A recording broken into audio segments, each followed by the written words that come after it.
une romance qu'elle a longtemps voulu cacher.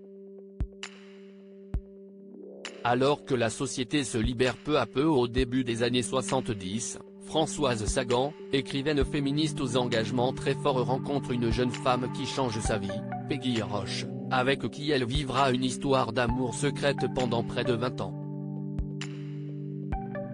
Mais celle-ci, déjà mariée, avait d'abord dû divorcer d'un acteur très connu et père d'une star de série.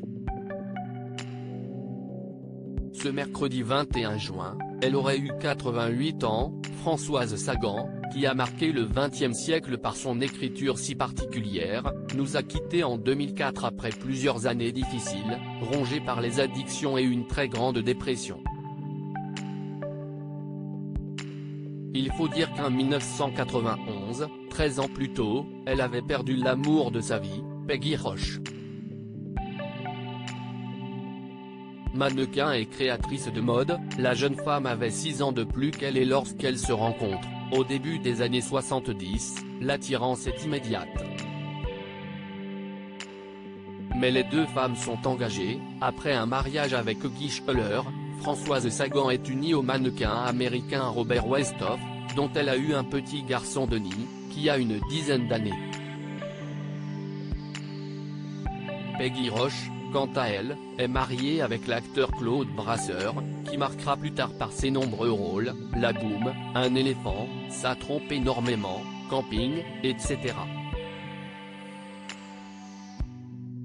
Et qui est également le père d'Alexandre Brasseur, Demain nous appartient.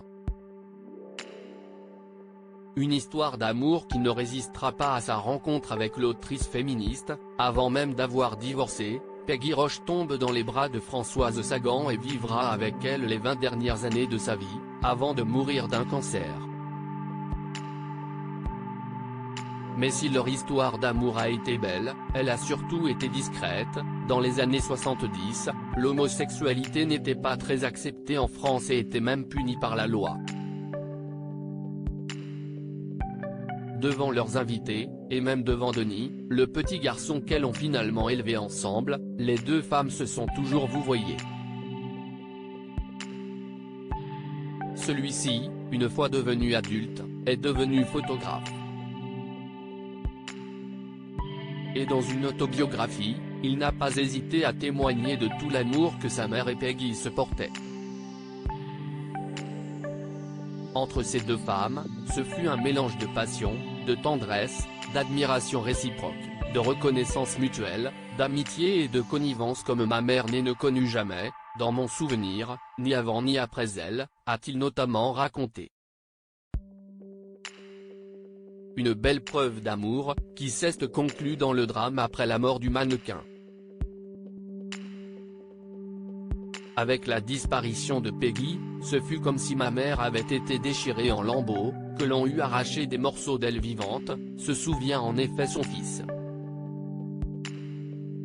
Il faut dire que Françoise Sagan a connu une longue descente aux enfers. Accro à la drogue, elle s'est ruinée et a laissé plus d'1 million d'euros de dettes à sa mort en 2004, d'une embolie pulmonaire.